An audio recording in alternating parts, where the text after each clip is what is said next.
Hello again, co-philosophers, ethicists. Let's catch up on some recent Dawn posts, beginning with this morning's green, the symbol of hope. You can listen to this if you'd rather not watch. Got a link at the blog site. Listen. I've long been captivated by Jay Gatsby's green light.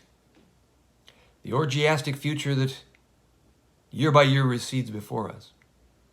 Tomorrow we'll run faster, stretch out our arms farther, and so we beat on boats against the current, borne back ceaselessly into the past.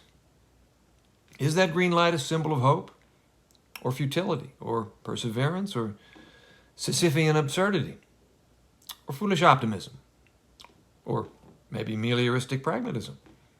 Is it all or none of the above?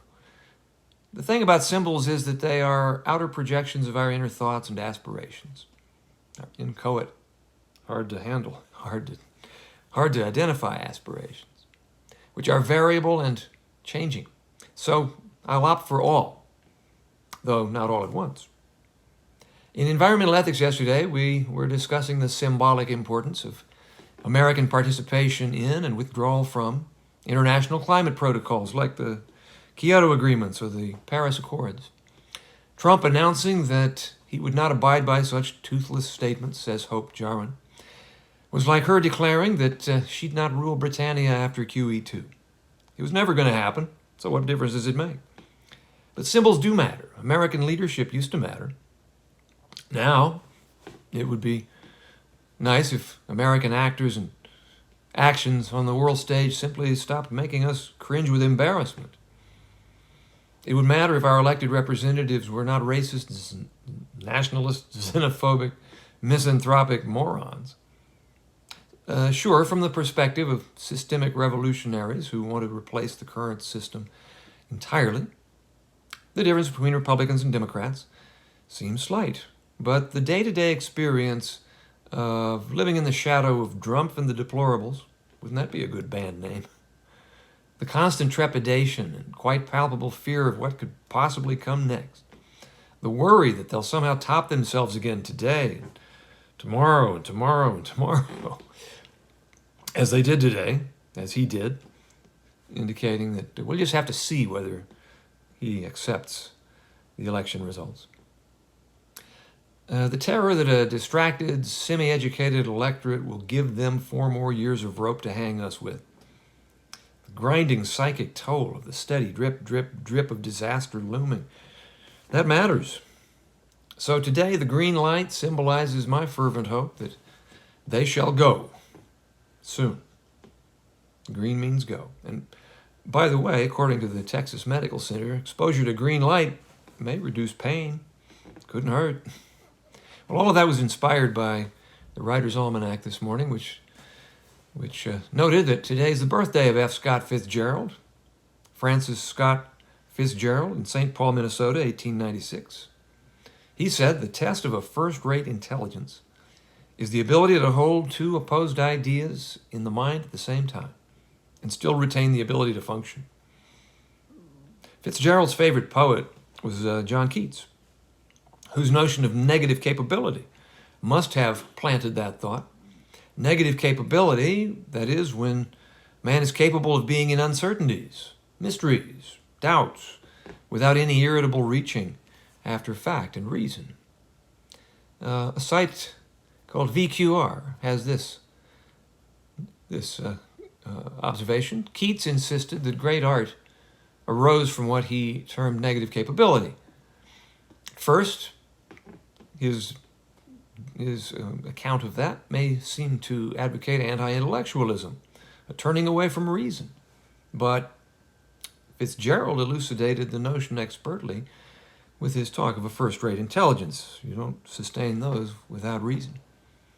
Seems as if this spirit of rigorous open-mindedness, this willingness to view any issue critically but from all sides, is more sorely needed in this country than any other virtue, except maybe one at the moment, which is the virtue of participatory democracy. Go to the polls and vote. Make a plan to vote, and share the plan and hold one another accountable to it. Yesterday's Dawn Post, Descartes Pascal, Montaigne, rafts of trash. That doesn't sound complimentary to any of them, but it wasn't meant to be a slight. It was good to have change of scene for yesterday's, that was Tuesday's Zoom classes. For once, got out of this space, went down the road, was actually in Murfreesboro. Great to stroll and dine with younger daughter in Murfreesboro on the first day of fall. 2020's been a down year, to say the least, but the days can still be God's, as Emerson said.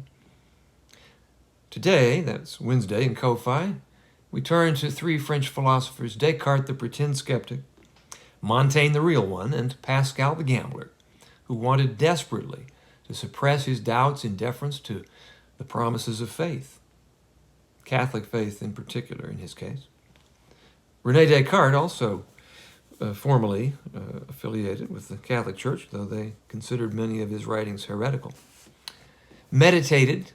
cogitated really, himself into a conjured and contrived form of doubt, but never really doubted for an instant that the world revealed by the senses, beginning with the senses themselves and our perception of ourselves as sensate creatures, in the plural, not solipsists, capable of encountering a world, is real enough. What he doubted was not his and our existence as embodied knowers, but the status of that knowledge in the first place. For him, if we're not indubitably certain, then we know nothing. C.S. Peirce, the fallibilist pragmatist, as noted in How the World Thinks, said it's an error to pretend to doubt in philosophy what we do not doubt in real life. That's one of Descartes' errors. His mind-body ghost in the machine, dualism, is another. The worry that life is but a dream is fun to discuss and make movies about, like The Matrix and Inception. But whether we're dreams or dreamers may, as the Chinese sage said, be a distinction without a practical difference.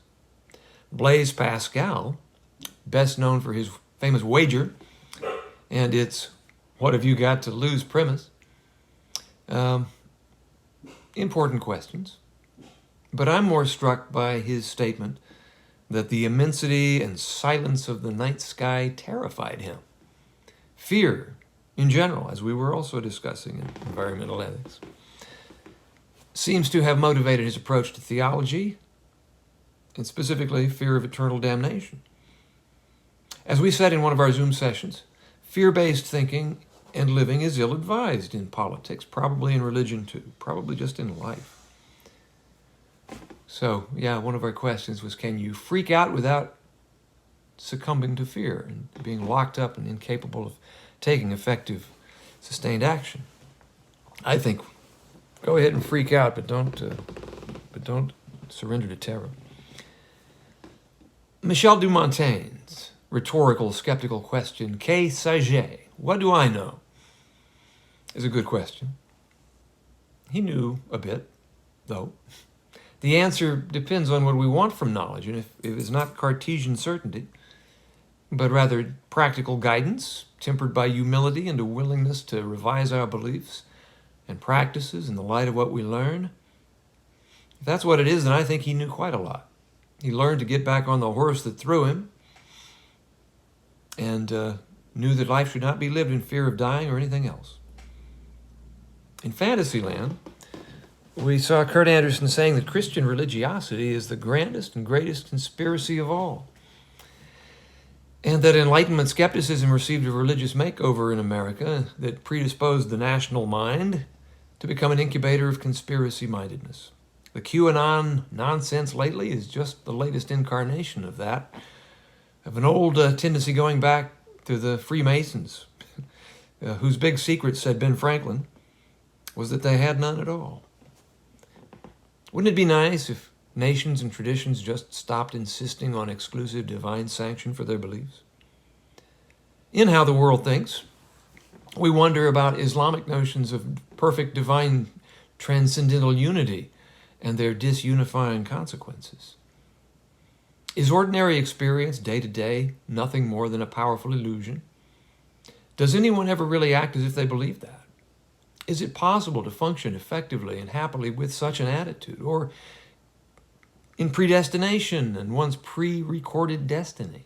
or in natural disasters that kill innocent people according to God's will, for which the victims are nonetheless somehow culpable. More, too, on Harry Frankfurt's bullshit and Jeremy Bentham's fellow civic calculus, and Stephen Hawking's greatly exaggerated reports of the demise of philosophy, and a question about reductionism that reminds me of a mantra we met in the atheism course several years ago. Physics fixes the facts. Well, it doesn't fix all of them, Bugini says. Julian Bugini says in How the World Thinks. Not if fixing means reducing. There are no car batteries in fundamental physics, after all. Speaking of cars, we started with them yesterday. There was a post about them, too, in Environmental Ethics. And then a lovely passage about the Panthalassus Sea, the passage that Barbara Kingsolver had Hope Jahren read in their conversation at Harvard Bookstore last month. The plants we burn that flourished in the sea and the forest 200 to 300 million years ago and became the coal, oil, and gas we fuel our lives with today are not forever. They're not renewable, and they may not last the century or the half century. We fool ourselves into a false sense of complacency about that with our innovations and our general confidence in the magic, in Arthur C. Clarke's ironic phrase, the magic of technology. Take biofuels. Today, 20% of the grain that we grow on planet Earth is converted to biofuels. That's a huge fraction for a planet that is also home to 800 million starving people. And biofuel energy wouldn't last the week if we tried to substitute it for fossil fuels. Not even the week. And then there's plastic. Remember The Graduate and the word that Benjamin Braddock was told to remember? Almost 10% of the plastic we throw away makes its way out to sea, where it has congregated into massive floating rafts of trash. Some legacy. But Hope's last words yesterday, are the ones I hope we'll hear. I hope they'll be our legacy. I've found that fear makes us turn away from an issue, whereas information draws us in. It's not time to panic. It's not time to give up, but it is time to get serious. Fate has placed you and me squarely at the crossroads of environmental history. All right, that'll do for now, and I will talk to you later.